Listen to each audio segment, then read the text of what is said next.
No, don't! Don't! There's a peck here with an acorn pointed at me! I wouldn't want to waste it. Willow was released in 1988 and was directed by Ron Howard and follows a young farmer played by Warwick Davis who must go on a dangerous journey to protect a baby from an evil queen. Also starring Val Kilmer as Mad Mardigan and Joanne Whalley as Saoirse. What's going on, everyone? Welcome back to Backtrack Cinema. My name is Jason, and this is where we talk movies of the past that you know and love. And we are doing Willow, so welcome to my Willow review. Let me know in the comments below what you think of Willow. Did you watch this fantasy epic adventure movie when you were a kid, or did you come to it recently? Let's have a great discussion and talk some Willow. Now, this was another 80s cult classic that I watched countless of times as a kid. It's a movie that's filled with, adventure and, magic, dragons, swordplay, one-liners. It's a great film for the whole family. You could sit down here with your kids, your wife, have a nice family movie night, and clearly you're going to be entertained. And this is a story brought to us by George Lucas. This is something he had rolling around for a long time, ever since Return of the Jedi, I believe, when he approached Warwick Davis. They were working on Return of the Jedi. Warwick Davis was Wicket, the Ewok. And I don't know exactly the details how it came to be, but he ended up writing this movie for him. And what do you get from George Lucas? You're going to get good world building. And he does the classic good versus evil story really well. This is where you can see him borrowing from, the Ten Commandments, the Bible, where, they had to hide Moses. They have to hide this baby. They float him down the river, and it comes to Willow, who are these this village of little people, really short little people. He has to protect this baby, and along the way he meets all these, cool characters, and there's a big battle, and, good versus evil kind of stuff. And one of the biggest complaints I hear is that the similarities to Star Wars. You know what? It doesn't bother me any. I mean, he's borrowing from his own material, really. You could see that in a lot of the characters. But, he executes as well. I think it's executed well. It knows exactly what it's trying to be. They let you escape into this fantasy world and have some fun with some, decent themes and some great characters. We have the farmer who's destined for great things. We have the reluctant hero and Val Kilmer's character. We have this family thing where the evil queen, and there's the daughter, and the daughter turns on the mother. All that kind of stuff that George Lucas is playing with. So it's nothing original or unique, but for me, it's executed very well. And lots of first-time viewers may find this just a rip-off of Lord of the Rings. That's fair. That's fair. We didn't get Lord of the Rings till later, but obviously the books were around for a long time, so George Lucas was obviously tapping into that too. But the 80s were filled with a lot of fantasy movies. If you like this, you're going to like The Princess Bride. You're going to like The Beastmaster. You're going to like Excalibur. You're going to like Dragon Slayer. Labyrinth. I think Labyrinth was kind of failed at the box office too. This didn't exactly fail, but it didn't make the money they thought it was going to. And, the fantasy genre was kind of just really dying at this point. So this was the one last attempt to, keep it alive. And then, like I've already said, we got, Lord of the Rings in 2001, something like that. That really, just brought that genre kind of back. Like, it was a big budget, big production, big sets. It didn't really have a lot of known actors except for maybe Val Kilmer. So they used their money wisely. They were doing things in the special effects department that they haven't tried yet. There was one technique they were doing called morphing, and that's where Willow was trying to turn Rizal, the sorcerer, back into her human form. She's like a possum, and then she turns into an ostrich, but you see her morphing and changing into these things. And before that, like in a werewolf movie, you'd have to cut back to an actor or an actress or something before you see the next change, right? You could see it, her changing, and then she comes into her human form. So trying some unique things. And that's the thing. I found some of the practical effects were really working, and they still hold up, and some things don't. Like, they got these characters called the brownies, and they're really small. Like, they're miniature high characters. They're getting into mischief. They're just troublemakers. I always remember some of these lines when I was rewatching this. It brought back a lot of childhood memories where, like, they steal the baby. You're like, I've stolen the baby. And where the guy falls into beer is like, beer. Classic stuff. Really funny stuff. But the way they make the illusion that they're that small, I thought really still held up. It was really kind of seamless.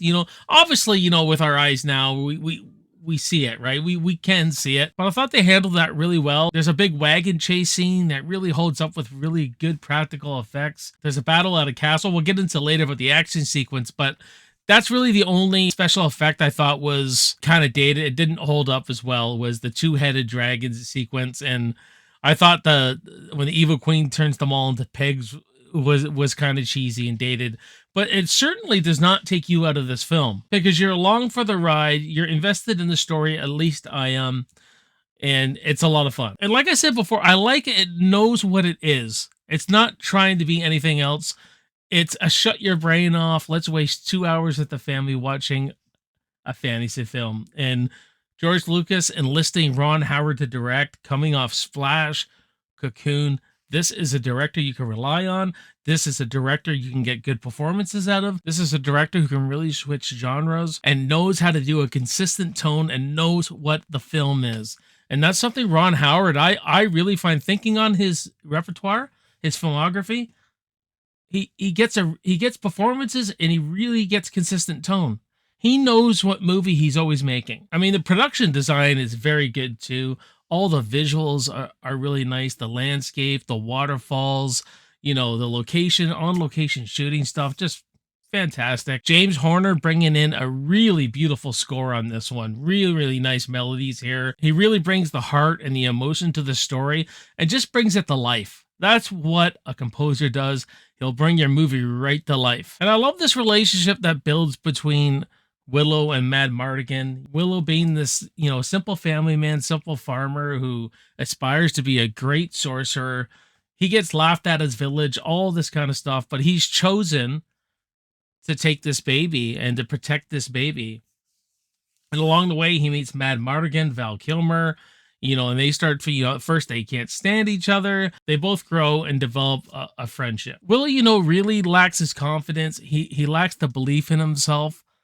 If you want to take away any kind of themes here, this character who has no belief in himself, and along this journey, he finds his courage, his self-worth, his confidence, and, he believes himself at the end of this. And that's what makes Val Kilmer and him such a great dynamic, because one doesn't believe himself, and Val Kilmer, he believes himself too much, which adds a lot of the comedy and the arrogance to the character. But, very Han Solo style character.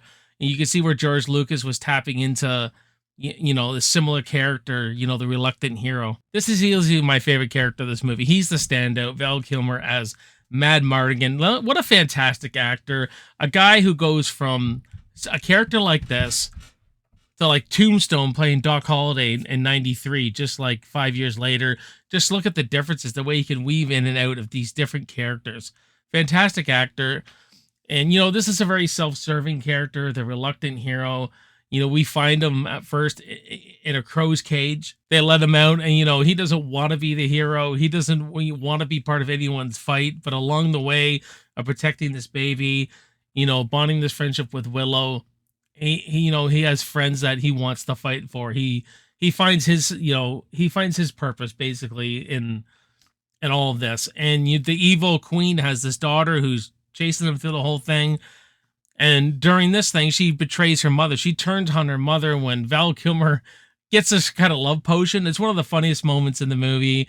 And then when he sees the first woman he sees, which is Sorsha, he just starts falling in love with her, spouting off freaking poetry and everything. And so they got a good dynamic where they both fall when she falls for him. But Val Kilmer just really brings that charisma and charm. When we meet him, everything, you don't even know if this guy is, like, he says he's the greatest swordsman who ever lived. You're not sure what to believe until the first time you see him with a sword, and then he's taking everyone out like nothing, and then Willow's just like, "You are great." So I thought that was great. There's some great battle sequences here. There's the one at the one castle where we get the trolls and the two-headed dragon, and there's the end battle at the evil queen's castle. But the two-headed dragon thing, I think, is excellent. Like I already said, the effects are kind of dated, but it doesn't take you out of it. This is where you get like Val Kilmer just kicking ass all over the place, and this is where you see Willow getting his courage. Like, it's going to feel a lot like Lord of the Rings with the hobbits, how they found their courage. You're going to see some similarities, and you're likely, if you've never seen Willow before, you're gonna like that aspect. If not, and if you have seen it, you grew up with this movie, you know what I'm talking about. And then there's the end battle sequence that's really, really good. This is where you get some theatrics with the acting, like very theatrical acting. There's one character who ends up dying. You know, he's like someone who kind of knows Val Kilmer's character. And then, you know, he's dying and he's just like, win this war for me. And then you just see him do this like, oh, like it's so theatrical, you know, very stage-like acting, you know what I mean? But you know what? It works. It works for the whole tone of this film. Now, I will say that I like the way Willow defeats the Queen, where earlier in the movie, he does this disappearing pig trick, where he makes a pig disappear, but then the pig comes out and all the people know, oh, that's not a magic trick. We know your secret, right? He completely fools the Queen here by taking the baby and doing the same thing, doing a disappearing pig trick, and where she's, you know, he makes her disappear, and then the Queen thinks she's in some limbo somewhere. With all this magic, all this power that this evil Queen has, and he does it with a simple magic trick. And I thought that was a fantastic way to beat the Queen. But then the movie just kind of rushes really quickly, where this, like, the blood spills off the table and then the lightning randomly hits her and she just gets disintegrated. I thought that was this guy very convenient.